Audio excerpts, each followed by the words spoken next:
அகாரம். உள்ளுக்குள்ளற மிகப்பெரிய திறமைகளை வச்சிருந்தாலும் வெளியில பார்த்தீங்கன்னா காட்டிக்கொள்ள தயக்கப்படுகிற மகர ராசி அன்பர்களே, உங்களுக்கு இந்த பராபவ வருடத்துல வரக்கூடிய ஜூலை மாதம் 1ஆம் தேதியிலிருந்து 31ஆம் தேதி வரைக்கும், தமிழ் மாதம் பார்த்தீங்கன்னா ஆனி மாதம் 17ஆம் தேதியிலிருந்து ஆடி மாதம் 15ஆம் தேதி வரை இருக்கக்கூடிய அந்த ஒரு 30-31 நாட்கள்ல கிரக நிலவரங்கள் படி என்னென்ன மாதிரியான பலாபலன்கள் இருக்கு அப்படின்றத நம்ம பார்க்கலாம். நம்ம இங்க சொல்லக்கூடிய விஷயங்கள் முழுக்க முழுக்க காலபுருஷ தத்துவப்படி தான் நம்ம சொல்லிக்கிட்டு இருக்கோம். மற்றபடி உங்களுடைய சுய ஜாதகத்துல லக்னம் என்ன, அதே போல கிரகங்களோட அமைவு, பார்வை, சேர்க்கை இதெல்லாம் வச்சுதான் தசாபுத்தி இதெல்லாம் வச்சுதான் பலன்கள் 100% முழுமையா தெரிஞ்சுக்க முடியும். மற்றபடி நம்ம இங்க சொல்றதெல்லாம் பொதுவான கருத்துக்கள் தான். உங்களுடைய சுய ஜாதகத்தை பார்க்கணும்னா உங்க ஆஸ்தான ஜோதிடர்கிட்ட நீங்க பார்த்துக்கலாம். தேவைப்படுறவங்க எங்களையும் அணுகலாம். திரையில இருக்கக்கூடிய எண்களை தொடர்பு கொண்டு நீங்க பார்த்துக்கலாம். இப்போ நம்ம இந்த மாதம் கிரகங்கள் ஒவ்வொரு கிரகங்களோட வரிசை கிரகமா என்னென்ன மாதிரியான நன்மைகள் நடக்க இருக்கு அப்படின்றத நம்ம பார்க்கலாம். ஃபர்ஸ்ட் பார்த்தீங்கன்னா முதல் பாதி உங்களுக்கு கண்டிப்பாக பார்த்தீங்க அப்படின்னா ஒரு 13 நாள், முதல் 13 நாள் பொருள் வரவுக்கு பிரச்சனை இருக்காது. அதற்கு பிறகு பார்த்தீங்கன்னா உங்களுக்கு கொஞ்சம் அலைச்சல்கள் அதிகமாகிறதுக்கு வாய்ப்புகள் இருக்கு. ஏன்னா உங்களுக்கு 7ல் சூரியன் வரக்கூடிய இந்த காலகட்டம் அலைச்சல் திருச்சல் அதிகப்படுத்தலாம். வீட்டில் தேவையில்லாத வாக்குவாதங்கள் இருக்கக்கூடாது. அதெல்லாம் நீங்க கொஞ்சம் தவிர்த்துக்கிறது நல்லது. அதே போல சந்திரன் நிலைன்னு பார்க்கும் பொழுதும் உங்களுடைய ராசிக்கு 12ஆம் இடமான விரயஸ்தானத்துல சந்திரன் முதல் ஓரிரு நாள் இருக்க போவார். ஏன்னா அவர் நாள் கோள் தான். அப்படிங்கும் பொழுதும் உங்களுக்கு இந்த பலனை நீங்க சும்மா ஒரு 5% அந்த மாதிரி எடுத்துக்கலாம். கண்டிப்பாக மாத ஆரம்பத்திலேயே ஒரு சின்ன விரய செலவு ஒன்று பண்ணுவீங்க. அதே போல செவ்வாய் பகவானோட நிலைன்னு பார்க்கும் பொழுதும் பார்த்தீங்கன்னா சின்ன சின்ன சேதங்கள், அலைச்சல் திருச்சல்கள் உங்களுக்கு இருக்கிறதுக்கு வாய்ப்பு இருக்கு. பொருட்களை கையாளும் பொழுது ரொம்ப கவனம். அதே போல புத பகவான் நிலைன்னு பார்க்கும் பொழுதும் பார்த்தீங்கன்னா வண்டி வாகனங்கள்ல எல்லாம் கொஞ்சம் நம்ம கவனமா போகணுன்றத இண்டிகேட் பண்ணுது. ஏன்னா புதன்றது பார்த்தீங்க அப்படின்னா உங்களுக்கு எல்லா விதத்திலையும் புத்தியை தெளிய வைக்கக்கூடியவர். நரம்பு மண்டலத்துக்கு அதிபதி, தோலுக்கு அவர் தான் அதிபதி. அப்படிங்கும் பொழுது மனநோய் சம்பந்தப்பட்ட விஷயத்துக்கும் அவரை நம்ம சொல்லலாம்.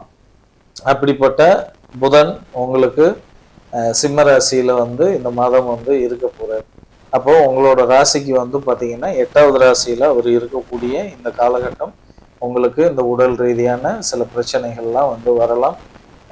வீட்டில் ஏதாவது பெரியவங்க இருக்கிறாங்க, அவங்க மகர ராசி சேர்ந்தவங்கன்னா கண்டிப்பாக பார்த்தீங்கன்னா பொருள் செலவெல்லாம் கொஞ்சம் அதிகமாகிறதுக்கு வாய்ப்புகள் தெரியுது. அந்த விஷயத்துல ரொம்ப ரொம்ப கவனமா இருக்கணும். கொஞ்சம் பார்த்துக்கோங்க. ஹெல்த் விஷயத்துல கான்சென்ட்ரேட் பண்ணணும். அதே போல குரு பகவானும் பார்த்தீங்கன்னா உங்களோட ராசிக்கு 6ல் இருந்தவர் இப்போ 7ஆம் இடத்துக்கு பார்த்தீங்கன்னா இருக்கிறார். அப்போ உச்சமாய் இருக்கக்கூடிய குரு பகவானோட பார்வை உங்களோட ராசி மேல விழுகுது. அப்போ அவருடைய 7வது பார்வை விழும் பொழுது குடும்பத்துல வாழ்க்கை துணை வழியில பார்த்தீங்கன்னா நல்ல ஒரு பாசிட்டிவான விஷயத்த நம்ம பார்த்தாலும், பொதுவா ஒரு பழமொழி சொல்லுவாங்க அல்லது ஜாதகத்துல சொல்லக்கூடியது என்னன்னா, 7ஆம் இடத்துல குரு பகவான் இருந்தாலும் 7ஆம் பார்வையாக பார்த்தாலும் அந்த திருமண விஷயத்துல கொஞ்சம் பிரச்சனையாகும் அப்படின்றது மாதிரியான சில அமைப்புகள்லாம் இருக்கிறதுனால கொஞ்சம் கவனம் அனுசரிச்சு போறது நல்லது. முடிந்தவரை நவகிரகத்துல இருக்கக்கூடிய குரு பகவானையும் குரு தட்சிணாமூர்த்தியையும் வழிபட்டு வர்றது உங்களுக்கு குரு பகவானால வரக்கூடிய நெகட்டிவ்ல இருந்து நம்மளால வெளியில வர முடியும். கண்டிப்பாக அதை நீங்க செய்யறது ரொம்ப நல்லது. அதே போல சுக்கிரனோட நிலைன்னு பார்க்கும் பொழுது அவர் சிம்ம ராசியில அவரும் வந்து இருப்பாரு. அப்படிங்கும் பொழுது அவர் கண்டிப்பா வந்து என்ன பண்ணுவாருன்னா, ஒரு புது புது விஷயங்கள்ல ஒரு ஆர்வத்தை வந்து உண்டு பண்ணுவாரு. அதே போல வாழ்க்கை துணை விஷயத்துல அனுசரிச்சு போனீங்கன்னா எல்லா விதமான சந்தோஷங்களையும் நீங்க இந்த மாதம் தடை இல்லாம வந்து பாத்தீங்கன்னா அனுபவிக்க முடியும். அதே போல உங்களுக்கு சனி பகவான்ங்கும் பொழுது உங்களோட ராசிக்கு 3ஆம் இடத்துல இருக்காரு. அப்படிங்கும்போது நிறைய லாபங்களை வந்து நீங்க இந்த மாதம் எதிர்பார்க்கலாம். தொழில் துறையில இருக்கவங்கெல்லாம் நல்ல லாபத்தை வந்து ஈட்ட போறீங்க. இதுவரை வந்து பாத்தீங்கன்னா சரக்குகள் வந்து தேங்கி இருந்ததெல்லாம் அப்படியே மெதுவா வந்து பாத்தீங்கன்னா அவங்களுக்கு விற்பனையாக தொடங்கும். நல்ல லாபத்தை வந்து நீங்க இந்த மாதம் நல்லாவே எதிர்பார்க்க முடியும். அதே போல ராகு பகவான் உங்களுடைய ராசிக்கு 2ஆம் இடத்துல இருக்குங்கும் பொழுது கண்டிப்பாக ராகு பகவானுக்கு 2ஆம் இடம் அப்படின்றது வந்து பாத்தீங்கன்னா கொஞ்சம் நோயை அதிகப்படுத்துவர். அல்லது புதுசா வந்து பாத்தீங்கன்னா உங்களுக்கு தெரியாம இருந்த ஒரு நோய் குறி வந்து இப்ப அதிகமாகலாம், வெளிப்படலாம். அதனால வந்து ஹெல்த் விஷயத்துல ரொம்ப கவனமா இருங்க. உடற்பயிற்சி பண்ணுங்க, பூங்காக்களுக்கு செல்லுங்க. மாலை நேரத்துல வந்து வாக்கிங் பயிற்சி எல்லாம் போகிறது ரொம்ப நல்லது. சுத்தமான காற்றை வந்து சுவாசிக்க பாருங்க. நேரத்துக்கு வந்து உணவு வந்து எடுத்துக்கிறதுக்கு பாருங்க. ஆரோக்கியமான உணவா எடுங்க. துரித உணவு, அவசர உணவுகள்லாம் வந்து வந்து தவிர்த்துட்டு நல்லா வந்து பார்த்தீங்கன்னா ஹைஜீனிக்கான ஃபுட்டாக எடுத்துக்கிறது உங்களுக்கு ரொம்ப எஃபெக்டிவாக இருக்கும். அதே போல் கேது பகவான் உங்களுடைய ராசிக்கு 8ல் வந்து இருக்கக்கூடிய இந்த காலகட்டம் கண்டிப்பாக ராகு கேதுக்கள் உங்களுக்கு நிச்சயம் 2, 8ல் இருக்கிறதுனால கண்டிப்பாக வந்து பார்த்தீங்கன்னா ஹெல்த்தில் வந்து நீங்கள் கான்சென்ட்ரேட் பண்ணணும். இதில் 8ஆம் இடம்ங்கும் பொழுது வந்து உங்களுடைய வாழ்க்கை துணை விஷயத்துலையும் வந்து அவரோட ஹெல்த்லையும் நீங்கள் கான்சென்ட்ரேட் பண்ணுறது நல்லது. இது வந்து ஆணாக இருந்தால் பெண்ணுக்கும், பெண்ணாக இருந்தால் ஆணுக்கும் வாழ்க்கை துணை கப்புள்ஸாக வந்து பார்த்தீங்கன்னா எடுத்துக்கணும். அப்போ கண்டிப்பாக இந்த மாதம் வந்து உங்களுக்கு ஆரோக்கிய பிரச்சனை தான் இருக்குமே ஒழிய மற்றபடி வந்து பார்த்தீங்கன்னா ரொம்ப வந்து ஸ்மூத்தாக வந்து லைஃப் வந்து போகும். அதில் எந்த மாற்றமும் இல்லை.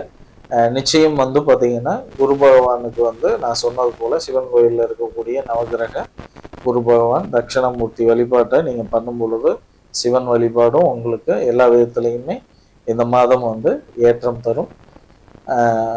அடுத்த பதிவில் உங்களை பார்ப்போம். இந்த மாதம் இனிய மாதமாக அமைய வாழ்த்துக்கள். நன்றி.